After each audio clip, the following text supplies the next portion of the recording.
ഇന്നു നാം കേൾക്കുവാൻ പോകുന്ന തിരുവചനം യോഹന്നാൻ എഴുതിയ സുവിശേഷം 4-ാം അധ്യായം 1 മുതൽ 54 വരെയുള്ള വചനങ്ങൾ. യോഹന്നാൻ എഴുതിയ സുവിശേഷം 4-ാം അധ്യായം 1 മുതൽ 54 വരെയുള്ള വചനങ്ങൾ. യേശു യോഹന്നാനേക്കാൾ അധികം ശിഷ്യന്മാരെ ചേർത്തു സ്നാനം കഴിപ്പിക്കുന്നു എന്നു പരീശന്മാർ കേട്ടു എന്നു കർത്താവ് അറിഞ്ഞപ്പോൾ, ശിഷ്യന്മാരല്ലാതെ യേശു തന്നെ സ്നാനം കഴിപ്പിച്ചില്ലതാനും. അവൻ യഹൂദ്യ ദേശം വിട്ടു പിന്നെയും ഗലീലയ്ക്കു യാത്രയായി. അവൻ ശമര്യയിൽ കൂടി കടന്നു പോകേണ്ടി വന്നു. അങ്ങനെ അവൻ സുഖാർ എന്നൊരു ശമര്യ പട്ടണത്തിൽ യാക്കോബ് തൻ്റെ പുത്രനായ യോസെഫിന് കൊടുത്ത നിലത്തിനരികെ എത്തി. അവിടെ യാക്കോബിൻ്റെ ഉറവുണ്ടായിരുന്നു. യേശു വഴി നടന്നു ക്ഷീണിച്ചിട്ട് ഉറവിനരികെ ഇരുന്നു. അപ്പോൾ ഏകദേശം 6-ാം മണി നേരമായിരുന്നു. ഒരു ശമര്യ സ്ത്രീ വെള്ളം കോരുവാൻ വന്നു. യേശു അവളോട്, എനിക്ക് കുടിപ്പാൻ തരുമോ എന്ന് ചോദിച്ചു. അവൻ്റെ ശിഷ്യന്മാർ ഭക്ഷണ സാധനങ്ങൾ വാങ്ങുവാൻ പട്ടണത്തിൽ പോയിരുന്നു. ശമര്യ സ്ത്രീ അവനോട്, നീ യഹൂദനായിരിക്കെ ശമര്യക്കാരിയായ എന്നോട് കുടിപ്പാൻ ചോദിക്കുന്നത് എങ്ങനെയെന്ന് പറഞ്ഞു. യഹൂദന്മാർക്കും ശമര്യർക്കും തമ്മിൽ സമ്പർക്കമില്ല. അതിന് യേശു, നീ ദൈവത്തിൻ്റെ ദാനവും നിന്നോട് കുടിപ്പാൻ ചോദിക്കുന്നവൻ ആരെന്നും അറിഞ്ഞുവെങ്കിൽ നീ അവനോട് ചോദിക്കുകയും അവൻ ജീവനുള്ള വെള്ളം നിനക്കു തരികയും ചെയ്യുമായിരുന്നു എന്നുത്തരം പറഞ്ഞു. സ്ത്രീ അവനോട്, യജമാനനെ, നിനക്ക് കോരുവാൻ പാത്രമില്ലല്ലോ. കിണർ ആഴമുള്ളതാകുന്നു. പിന്നെ ജീവനുള്ള വെള്ളം നിനക്കെവിടെ നിന്ന്?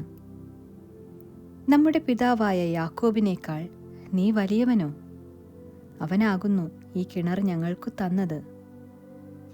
അവനും അവൻ്റെ മക്കളും മൃഗങ്ങളും ഇതിലെ വെള്ളം കുടിച്ചു പോന്നു എന്നു പറഞ്ഞു. യേശു അവളോട്, ഈ വെള്ളം കുടിക്കുന്നവന് എല്ലാം പിന്നെയും ദാഹിക്കും. ഞാൻ കൊടുക്കുന്ന വെള്ളം കുടിക്കുന്നവനോ ഒരു നാളും ദാഹിക്കുകയില്ല. ഞാൻ കൊടുക്കുന്ന വെള്ളം അവനിൽ നിത്യജീവങ്കിലേക്ക് പൊങ്ങി വരുന്ന നീരുറവയായിത്തീരും എന്നുത്തരം പറഞ്ഞു. സ്ത്രീ അവനോട്, യജമാനനെ, എനിക്കു ദാഹിക്കാതെയും ഞാൻ കോരുവാൻ ഇവിടത്തോളം വരാതെയും ഇരിക്കേണ്ടതിന് ആ വെള്ളം എനിക്കു തരണം എന്ന് പറഞ്ഞു. യേശു അവളോട്, പോയി ഭർത്താവിനെ വിളിച്ചുകൊണ്ട് വരിക എന്ന് പറഞ്ഞു. എനിക്ക് ഭർത്താവില്ല എന്നു സ്ത്രീ അവനോട് ഉത്തരം പറഞ്ഞതിന്, എനിക്ക് ഭർത്താവില്ല എന്ന് നീ പറഞ്ഞത് ശരി. 5 ഭർത്താക്കന്മാർ നിനക്കുണ്ടായിരുന്നു. ഇപ്പോൾ ഉള്ളവനോ ഭർത്താവല്ല. നീ പറഞ്ഞത് സത്യം തന്നെ എന്ന് യേശു പറഞ്ഞു. സ്ത്രീ അവനോട്, യജമാനനെ, നീ പ്രവാചകനെന്നു ഞാൻ കാണുന്നു. ഞങ്ങളുടെ പിതാക്കന്മാർ ഈ മലയിൽ നമസ്കരിച്ചു വന്നു. നമസ്കരിക്കേണ്ടുന്ന സ്ഥലം യെരുശലേമിലാകുന്നു എന്ന് നിങ്ങൾ പറയുന്നു എന്ന് പറഞ്ഞു. യേശു അവളോട് പറഞ്ഞത്, സ്ത്രീയെ, എൻ്റെ വാക്കു വിശ്വസിക്ക. നിങ്ങൾ പിതാവിനെ നമസ്കരിക്കുന്നത് ഈ മലയിലുമല്ല യെരുശലേമിലുമല്ല എന്നുള്ള നാഴിക വരുന്നു. നിങ്ങൾ അറിയാത്തതിനെ നമസ്കരിക്കുന്നു, ഞങ്ങളോ അറിയുന്നതിനെ നമസ്കരിക്കുന്നു. രക്ഷ യഹൂദന്മാരുടെ ഇടയിൽ നിന്നല്ലോ വരുന്നത്. സത്യനമസ്കാരികൾ പിതാവിനെ ആത്മാവിലും സത്യത്തിലും നമസ്കരിക്കുന്ന നാഴിക വരുന്നു. ഇപ്പോൾ വന്നുമിരിക്കുന്നു. തന്നെ നമസ്കരിക്കുന്നവർ ഇങ്ങനെയുള്ളവർ ആയിരിക്കണം എന്ന് പിതാവ് ഇച്ഛിക്കുന്നു. ദൈവം ആത്മാവാകുന്നു. അവനെ നമസ്കരിക്കുന്നവർ ആത്മാവിലും സത്യത്തിലും നമസ്കരിക്കണം. സ്ത്രീ അവനോട്, മശീഹ എന്നു വച്ചാൽ ക്രിസ്തു വരുന്നു എന്ന് ഞാൻ അറിയുന്നു. അവൻ വരുമ്പോൾ സകലവും അറിയിച്ചു തരും എന്ന് പറഞ്ഞു. യേശു അവളോട്, നിന്നോട് സംസാരിക്കുന്ന ഞാൻ തന്നെ മശീഹ എന്ന് പറഞ്ഞു. ഇതിനിടയിൽ അവൻ്റെ ശിഷ്യന്മാർ വന്ന് അവൻ സ്ത്രീയോട് സംസാരിക്കയാൽ ആശ്ചര്യപ്പെട്ടു. എങ്കിലും നീ എന്ത് ചോദിക്കുന്നു, അവളോടെന്ത് സംസാരിക്കുന്നു എന്ന് ആരും ചോദിച്ചില്ല. അനന്തരം സ്ത്രീ പാത്രം വെച്ചിട്ട് പട്ടണത്തിൽ ചെന്ന് ജനങ്ങളോട്, ഞാൻ ചെയ്തതെല്ലാം എന്നോട് പറഞ്ഞ ഒരു മനുഷ്യനെ വന്നു കാണുവിൻ, അവൻ പക്ഷേ ക്രിസ്തു ആയിരിക്കുമോ എന്ന് പറഞ്ഞു. അവർ പട്ടണത്തിൽ നിന്ന് പുറപ്പെട്ട് അവൻ്റെ അടുക്കൽ വന്നു. അതിനിടയിൽ ശിഷ്യന്മാർ അവനോട്, റബ്ബി, ഭക്ഷിച്ചാലും എന്നപേക്ഷിച്ചു. അതിന് അവൻ, നിങ്ങൾ അറിയാത്ത ആഹാരം ഭക്ഷിപ്പാൻ എനിക്കുണ്ട് എന്നവരോട് പറഞ്ഞു. ആകയാൽ വല്ലവനും അവനു ഭക്ഷിപ്പാൻ കൊണ്ടുവന്നുവോ എന്നു ശിഷ്യന്മാർ തമ്മിൽ പറഞ്ഞു. യേശു അവരോട് പറഞ്ഞത്, എന്നെ അയച്ചവൻ്റെ ഇഷ്ടം ചെയ്ത് അവൻ്റെ പ്രവൃത്തി തികയ്ക്കുന്നത് തന്നെ എൻ്റെ ആഹാരം. ഇനി 4 മാസം കഴിഞ്ഞിട്ട് കൊയ്ത്തു വരുന്നു എന്നു നിങ്ങൾ പറയുന്നില്ലയോ? നിങ്ങൾ തലപൊക്കി നോക്കിയാൽ നിലങ്ങൾ ഇപ്പോൾ തന്നെ കൊയ്ത്തിനു വിളഞ്ഞിരിക്കുന്നത് കാണും എന്നു ഞാൻ നിങ്ങളോട് പറയുന്നു. വിതയ്ക്കുന്നവനും കൊയ്യുന്നവനും ഒരുമിച്ച് സന്തോഷിക്കാൻ തക്കവണ്ണം കൊയ്യുന്നവൻ കൂലി വാങ്ങി നിത്യജീവങ്കിലേക്ക് വിളവ് കൂട്ടിവെക്കുന്നു.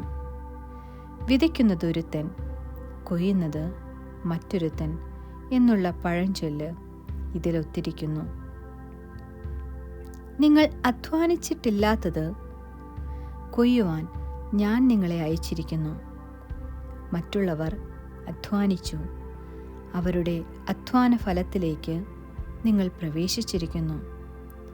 ഞാൻ ചെയ്തത് ഒക്കെയും അവൻ എന്നോട് പറഞ്ഞു എന്നു സ്ത്രീ പറഞ്ഞ സാക്ഷ്യം നിമിത്തം ആ പട്ടണത്തിലെ പല ശമര്യരും അവനിൽ വിശ്വസിച്ചു. അങ്ങനെ ശമര്യർ അവൻ്റെ അടുക്കൽ വന്നു തങ്ങളോടുകൂടെ പാർക്കണം എന്ന് അവനോട് അപേക്ഷിച്ചു. അവൻ 2 നാൾ അവിടെ പാർത്തു. ഏറ്റവും അധികം പേർ അവൻ്റെ വചനം കേട്ടു വിശ്വസിച്ചു.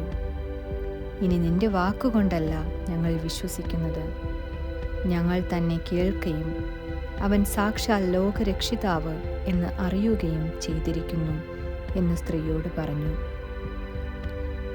2 ദിവസം കഴിഞ്ഞിട്ട് അവൻ അവിടം വിട്ട് ഗലീലയ്ക്ക് പോയി. പ്രവാചകന് തൻ്റെ പിതൃദേശത്ത് ബഹുമാനം ഇല്ല എന്ന് യേശു തന്നെ സാക്ഷ്യം പറഞ്ഞിരുന്നു. അവൻ ഗലീലയിലെത്തിയപ്പോൾ ഗലീലക്കാർ തങ്ങളും പെരുന്നാളിന് പോയി അവൻ യെരുശലേമിൽ വെച്ച് പെരുന്നാളിൽ ചെയ്തതൊക്കെയും കണ്ടതുകൊണ്ട് അവനെ അംഗീകരിച്ചു. അവൻ പിന്നെയും താൻ വെള്ളം വീഞ്ഞാക്കിയ ഗലീലയിലെ കാനാവിൽ വന്നു. അന്ന് മകൻ രോഗിയായിരുന്ന ഒരു രാജഭൃത്യൻ ഖബർനഹൂമിൽ ഉണ്ടായിരുന്നു. യേശു യഹൂദ്യ ദേശത്തു നിന്ന് ഗലീലയിൽ വന്നു എന്ന് അവൻ കേട്ട് അവൻ്റെ അടുക്കൽ ചെന്നു. തൻ്റെ മകൻ മരിക്കാറായിരിക്കൊണ്ട് അവൻ വന്ന് അവനെ സൗഖ്യമാക്കണം എന്ന് അപേക്ഷിച്ചു.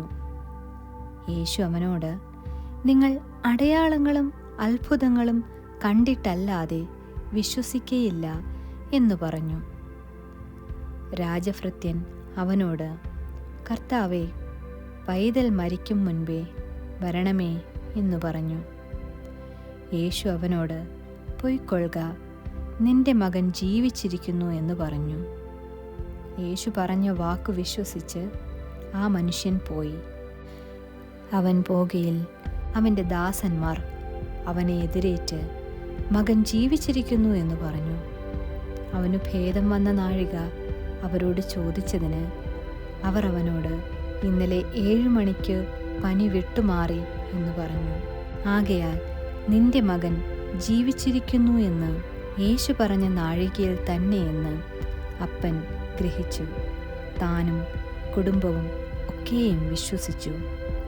യേശു യഹൂദിയയിൽ നിന്ന് ഗലീലയിൽ വന്നപ്പോൾ ഇത് 2ാമത്തെ അടയാളമായി ചെയ്തു. ആമേൻ.